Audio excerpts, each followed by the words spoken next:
ব্যবহার্য সামগ্রীর মধ্যে তো স্বর্ণ আছে আপনার, তো স্বর্ণ তো থাকার কথা আপনার কাছে, তাহলে এই স্বর্ণগুলো না পাঠিয়ে দিন। তখন সে প্রথমে 10 ভরি স্বর্ণ পাঠাইছে। তো উনি বলেন যে আমার এর মধ্যে তো কোনো লক্ষণ দেখতেছি না, বা 1 মাসের কাছাকাছি হয়ে গেছে। তখন বললো যে এর মধ্যে অনেক কিছু ঘাপলা আছে, আপনি যে 10 ভরি স্বর্ণ পাঠালেন, তো এটা মনে হয় সব পাঠান নাই। পরে 15 ভরি আরও পাঠিয়ে দেয়। তো সব মিলে 25 ভরি স্বর্ণ এটা পাঠায় দেয়। এটা কিন্তু সবই এসে পরিবহনের মাধ্যমে পাঠায়।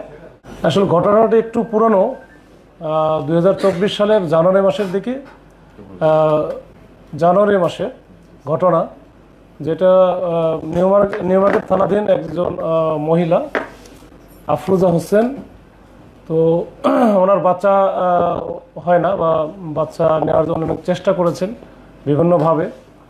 এরপরে ওই যে ফেসবুকে বিভিন্ন পোস্টও দেখেন, তো এর মধ্যে একটা গ্রুপ দেখেন যে ফেসবুকে স্ক্রলিং করতে করতে যে দেখে যে দোয়া কবুলের অলৌকিক গল্প, এরকম একটা ফেসবুক পেজ সে পায়। ওই পেজে আবার একটা পোস্ট দেওয়া ছিল। সেই পোস্টটা ছিল এরকম যে তদবির রুকায়া, যে যেখানে একজন এরকম বাচ্চা হয় না এরকম একজন মা আর কি, সেখানে পোস্ট দিয়েছেন যে তার এই বিভিন্ন অনেক তরিকা পালন করে তার বাচ্চা হয়েছে। তো এইটা দেখে সে ওইখানকার যে মেসেঞ্জার গ্রুপে ওই যোগাযোগ করে একটা মহিলার সাথে, এই সানজিদা আলো। তো সানজিদা আলো তখন তাকে বলে যে এটা আসলে আমার এই কারিশমাটা হয়েছে অন্য আর একটা গ্রুপ লিঙ্ক আছে, ফেসবুক আইডি লিঙ্ক আছে, সেটা হচ্ছে তাকিয়া বা তাকোয়া। এই তাকোয়াটা ওই লিঙ্কে আপনি একটু যোগাযোগ করতে পারেন।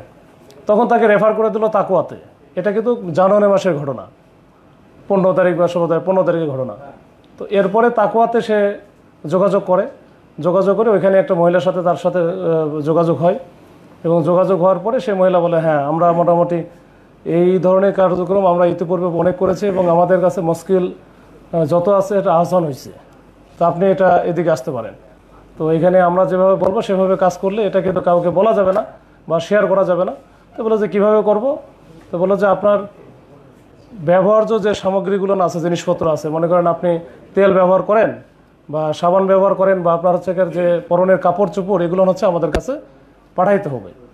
পাঠাইলে আমরা এটা ঝাড়ফুঁক দিয়ে দিলে ওটাই যদি আপনি পরিধান করেন, সেক্ষেত্রে আপনার কিন্তু এটা আমার যেটা হয়েছে এটা আপনারও হবে, বা আমি বহু এরকম ঘটনা হয়েছে। তো তার সাথে সাথে যেটা ছোট্ট একটা বিষয় ছিল, ওটা কিন্তু প্রথমে বলে নাই যে স্বর্ণের বিষয় কিন্তু এড়িয়ে গেছে আর কি প্রথম দিকে। তো ওই সময় বলছে যে পাঠানোর আগে আপনি একটা কাজ করেন, 6100 টাকা পাঠান, এখানে অনেক কিছু লাগবে, ঝাড়ফুঁক দিতে গেলে তো অনেক কিছু কিনতে হয় আমাদের। তো তখন সে বিশেষ করে 6100 টাকা পাঠাইছে তার এক বিকাশ নাম্বারে। তো বিকাশ নাম্বারে পাঠালো। এরপরে আবার তার সাথে পরে আবার যোগাযোগ করে বললো যে ব্যবহার্য সামগ্রীর মধ্যে তো স্বর্ণ আছে আপনার, তো স্বর্ণ তো থাকার কথা আপনার কাছে, তাহলে এই স্বর্ণগুলো না পাঠিয়ে দিন। তখন সে প্রথমে 10 ভরি স্বর্ণ পাঠাইছে। মাঝখানে 10-15 দিন গ্যাপ হয়ে গেছে, এর মধ্যে তো কোনো কিছু হয় না। এখন এই মহিলা যিনি ভিকটিম আফরোজা হোসেন, তো উনি বলেন যে আমার এর মধ্যে তো কোনো লক্ষণ দেখতেছি না, বা 1 মাসের কাছাকাছি হয়ে গেছে। তখন বললো যে এর মধ্যে অনেক কিছু ঘাপলা আছে, আপনি যে 10 ভরি স্বর্ণ পাঠালেন, তো এটা মনে হয় সব পাঠান নাই, আরও মনে হয় বাকি আছে। তো আরও বাকি আছে কত, পরে বলো যে আরও, তো আমার কাছে হ্যাঁ আরও কিছু বাকি আছে, আমি আসলে লুকাইছিলাম, তো তাহলে ওটাও পাঠিয়ে দেন। পরে 15 ভরি আরও পাঠিয়ে দেয়। তো সব মিলে 25 ভরি স্বর্ণ এটা পাঠিয়ে দেয়। এটা কিন্তু সবই এসে পরিবহনের মাধ্যমে পাঠায়। এখানে প্রাপক প্রেরক দুটারই একই নাম, মোবাইল নাম্বার দেয়, যেটা ওই যে ওটিপির মাধ্যমে তার কাছ থেকে আবার মেসেঞ্জারে জানায় নেয় যে ওটিপি কত যাবে, এইভাবে যেন এটা কোনো ক্লু না থাকে। ক্লু তো একটাই, সেটা হচ্ছে যে পাঠাচ্ছে বা আফরোজা হোসেন যে ভিকটিম, তো তার মোবাইল নাম্বার, এ তো পুলিশও জানবে না, কেউই জানবে না। তো যাই হোক, এরকম একটা ঘটনা ঘটার পরে যখন সব মিলে 25 ভরি স্বর্ণতে সে দিল তখন, এবং 6100 টাকা দিল, দেওয়ার পরে সে বুঝলো যে আসলে সে প্রতারণার শিকার হয়েছে। মেসেঞ্জার গ্রুপ বন্ধ হয়ে গেছে, মানে যেটা সে যোগাযোগ করতেছিল সবগুলো ব্লক করে দেওয়া। তো এরপরে তো ফেব্রুয়ারি মাসে সে পুলিশের কাছে আসে। তো পুলিশ এইটা প্রাথমিক দিকে হয়তো বা অতটা, ওই সময় 24 সালের ফেব্রুয়ারি মাসে তখন 420-406 মামলা হয়, কিন্তু ওই সময় খুব বেশি কাজ হয়তো বা করে নাই অথবা করতে পারে নাই। তো এটা আমরা আসার পরে আমরা কিন্তু নভেম্বর থেকে যে আমরা নতুন একজন আইউকে দেওয়া হয়, তাকে কিছু গাইডলাইন দেওয়া হয়। ফিরোজ এটা নিয়ে কাজ করে, sub inspector Firoz, new market থানার। তো সে মোটামুটি ওই যে 6,100 টাকা পাঠাইছিল ওই সূত্র ধরে কিন্তু মোটামুটি আমরা এটার আদ্যপান্ত একটু খুঁজে বের করি।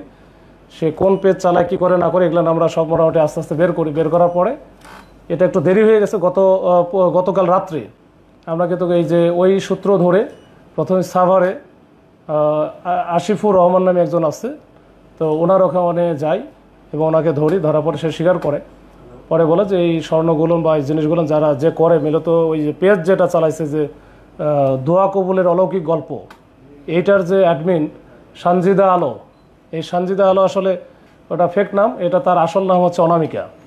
তো এই অনামিকা আবার এই যে মোহাম্মদপুরে যে বসিলা হাউজিংয়ে থাকে, তো ওইখানে নিয়ে আসার পরে অনামিকার বাসা, তো ওইখানে দেখলাম যে তারা স্বামী স্ত্রী মিলে একসাথে থাকে এবং তাদের বিরাট আলিশান কারবার, আইফোন ব্যবহার করে, তারপরে স্যামসাং আলট্রা যেটা আলট্রা 24 লেটেস্ট, বা আইফোন প্রো ম্যাক্স যেটা যে 16 সেটা ব্যবহার করে।